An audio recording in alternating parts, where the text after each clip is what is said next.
Hola, quien les habla es el pastor y maestro Luis Rosas y quiero invitarles a escuchar este hermoso tema que es un especial acerca de la Biblia, las Sagradas Escrituras.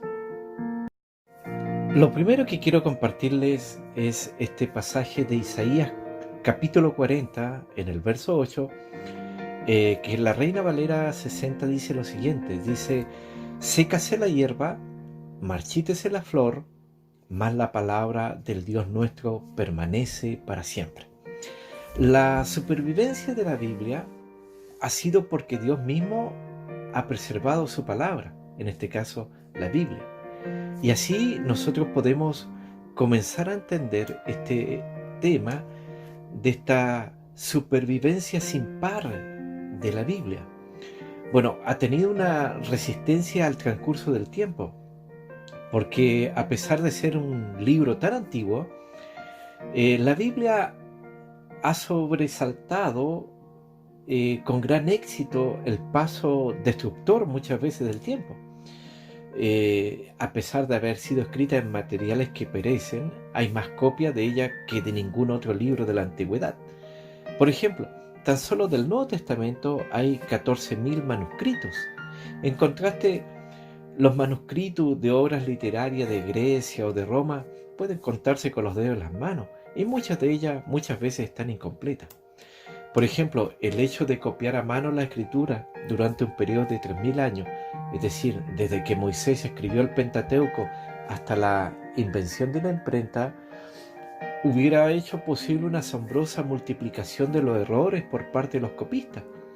Pero en lo concerniente al Antiguo Testamento, los escribas judíos realizaron su labor con tanto esmero, con tanta minuciosidad, al contar las letras, al contar las sílabas, las palabras, los párrafos de los manuscritos, para cerciorarse de que no faltara nada en una nueva copia y la nueva copia fuera exactamente igual a la original. Y de este modo, el texto de la Biblia se ha conservado casi totalmente incorrupto. Y eso no se puede decir de otros escritos de la antigüedad, en los que abundan las variantes en los diferentes manuscritos. Comparada la Biblia con otras obras contemporáneas, cuyas copias más antiguas datan generalmente del siglo X, la Biblia es el único libro cuyo texto está respaldado por los manuscritos más antiguos que existen en el mundo. Y los hallazgos que se hicieron ahí en las cuevas de Qumran, donde se encontraron estos rollos que son conocidos como los rollos del Mar Muerto en 1947, eso contribuyó en forma muy especial a distinguir en este aspecto a las Sagradas Escrituras. ¿Por qué? Porque algunos rollos son de una antigüedad anterior a la era cristiana, estimándose que el más antiguo de los que hasta ahora se han examinado dataría del siglo IV a.C. Pero también la Biblia ha resistido a la más despiadada persecución. Es decir, no ha habido otro libro que no haya enfrentado tanto antagonismo, tanta persecución como la Biblia. Por eso se le ha llegado a llamar el libro indestructible, en este caso a la Biblia. Así se lo ha llamado, el libro indestructible. Entonces, la Biblia ha sobrevivido a los ataques más fuertes por parte de sus perseguidores que pretendieron agallar su mensaje, pero no pudieron. Y sus perseguidores pasaron, pero ella permanece, como dice la palabra, para siempre. Entonces, el primer perseguidor de la escritura de que se tenga noticia en el Antiguo Testamento fue Joacim, el rey de Judá, que quemó un escrito del profeta Jeremías. Después tenemos a otro que vino a ser como un prototipo del anticristo, que fue Antíoco Epífanes. Quizás él fue el más feroz opresor de los judíos en los últimos tiempos antes de Cristo, y él dictó un decreto ordenando que los libros sagrados que tenían ellos fueran quemados y que los que los poseían también fueran condenados a muerte. Antíoco Epífanes se esforzó para destruir toda copia de los santos escritos de la Biblia. Otro gran perseguidor fue Diocleciano, que fue el emperador romano del siglo III. Él dirigió en el año 303 lo que al parecer fue el ataque más despiadado y generalizado del mundo que se haya presenciado contra los cristianos y sus libros sagrados, en este caso la Biblia. Y centenares de miles de creyentes fueron ejecutados y miles de manuscritos fueron destruidos. Sin embargo, la Biblia sobrevivió y pronto volvió a multiplicarse. Muchas Biblias fueron destruidas por fuego en aquel entonces, pero 2 décadas después nomás el emperador Constantino ya mandaba hacer 50 copias de la Sagrada Escritura con fondos mismos del Imperio Romano. Innumerables fueron también los ejemplares de la Biblia condenados, al igual que sus lectores, a la hoguera por orden de la Inquisición. Hasta en nuestros tiempos ella es el libro más prohibido en muchos países del mundo. Por ejemplo, hay un caso bien especial del que yo les quiero nombrar, que fue este filósofo francés llamado Voltaire. Él fue un crítico vehemente de la Biblia.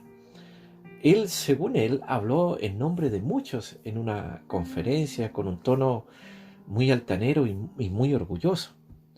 Y él dijo en esa conferencia, ante todos los que se habían reunido para escucharlo, él dijo: dentro de 100 años no irán más de ella, es decir, de la Biblia.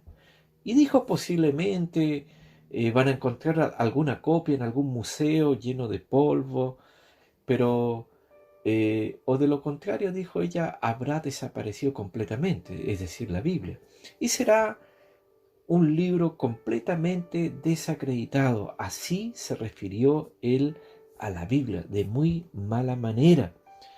La historia nos cuenta de que ese día, cuando él estaba haciendo esa conferencia, la conferencia no la pudo proseguir. ¿Por qué razón?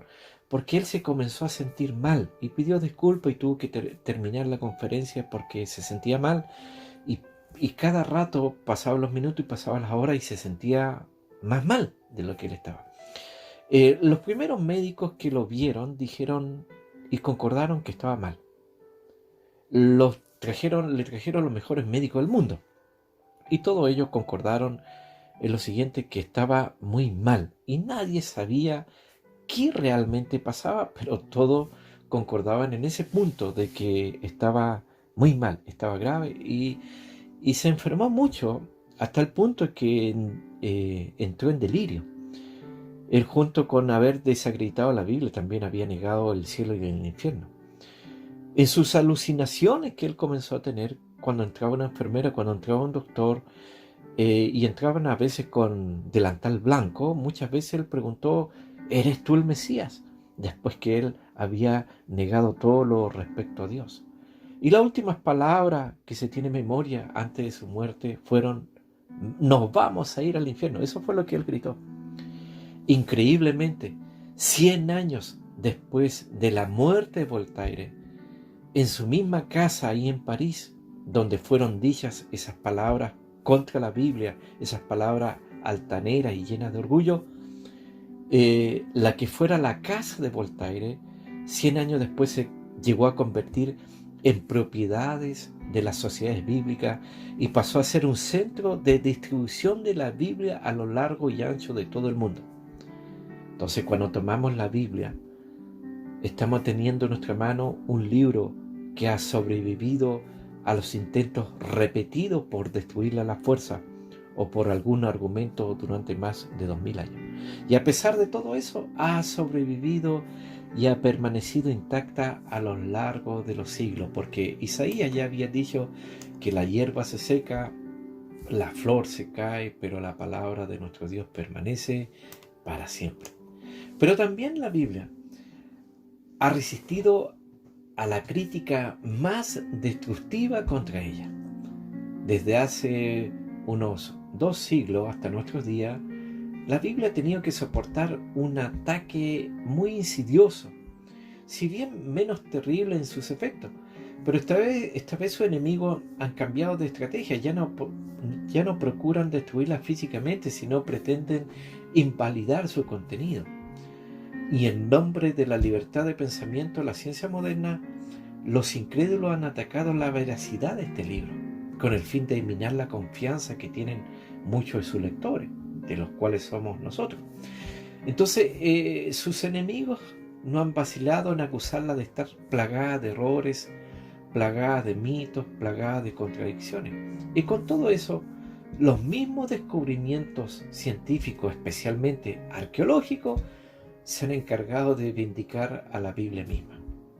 Así fue que en un tiempo este gran predicador llamado Charles Spurgeon dijo: dejen de preocuparse tanto sobre el ataque que está recibiendo la Biblia. Dijo: la Biblia es un león. La Biblia nunca ha necesitado que alguien la defienda. Ella sabe defenderse muy bien sola. Suéltenla y ella se defenderá. Así fue como dijo en aquel tiempo, porque en ese tiempo hubo como un temor en el medio ambiente cristiano por las cosas que estaban sucediendo, especialmente con la influencia liberal de las escuelas racionalistas de Tübingen en Alemania, de algunas en Inglaterra y otras pocas en Estados Unidos. ¿Por qué? Porque ellos habían dicho: nosotros vamos a ir a excavar en la arena del desierto de Oriente y vamos a demostrar por nuestros hallazgos que la Biblia miente. Pero lo que resultó de los hallazgos de ellos, el resultado fue que la pala del arqueólogo terminó siendo más amiga que enemiga de la Biblia. ¿Por qué razón? Porque los hallazgos de los descubiertos arqueológicos terminaron por comprobar totalmente la veracidad de la Biblia. Y la Biblia se defendió completamente sola y nadie necesitó que la defendiese. El reconocido arqueólogo W. Albright afirma que los descubrimientos arqueológicos confirman de una manera notable lo que relata la Biblia. Entonces la Biblia contiene palabra verídica. La Biblia es la verdad. Por ejemplo, quiero ponerle un ejemplo para que usted me entienda mejor. Este gran comentarista, escritor de libros, predicador y pastor llamado L.D. Moody, en una ocasión él llegó a cierto pueblo a predicar y a enfatizar el valor de la palabra en la vida del hombre. Pero cuando llegó a este pueblo, a esta ciudad, él repentinamente fue interrumpido por la fuerte voz de alguien que estaba concurriendo ahí a esa prédica de él, y lo interrumpió diciendo: yo no creo ni una sola palabra de esas fábulas viejas que usted está diciendo acerca de la Biblia. Entonces L.D. Moody lo replicó al que dijo estas palabras y le dijo: hay un versículo en la Biblia que usted se verá obligado a creer. El versículo es: todo lo que el hombre sembrare, eso también segará, eso también cosechará. Y colocó un ejemplo, dijo: supongamos que un hombre siembra trigo y no va a recoger papas ni maní. Entonces él dijo: supongamos que es un cantinero y si siembra borracho va a recoger borracho. Y en ese momento todos los que estaban escuchando aplaudieron y se sorprendieron mucho por lo que acababa de decir L.D. Moody, porque normalmente L.D. Moody, él no conocía al hombre que lo interrumpió, pero los que concurrían ahí en el pueblo todos se conocían entre sí, y el que había interrumpido a Moody y había dicho esas palabras se trataba de un conocido dueño de una cantina. Y resulta que todos sus hijos, tanto varones como mujeres, todos eran borrachos. Así que la palabra quedó demostrada ese día que era totalmente verídica, porque venía del Dios creador, y a través del Espíritu Santo nosotros entendemos que Él dijo: no se preocupen de lo que hayan de hablar o de decir, yo colocaré la palabra en su boca, la palabra específica, la palabra precisa. Esa es la palabra de Dios, la Biblia. Muy bien, me estoy despidiendo. Le doy muchas gracias por su atención en estos especiales acerca de la Biblia, en esta ya tercera parte. Espero que te puedas suscribir a mi canal para que de esa manera yo pueda estar subiendo otros materiales que de seguro serán de mucha edificación dentro del pueblo del Señor. Que el Señor te bendiga muchísimo.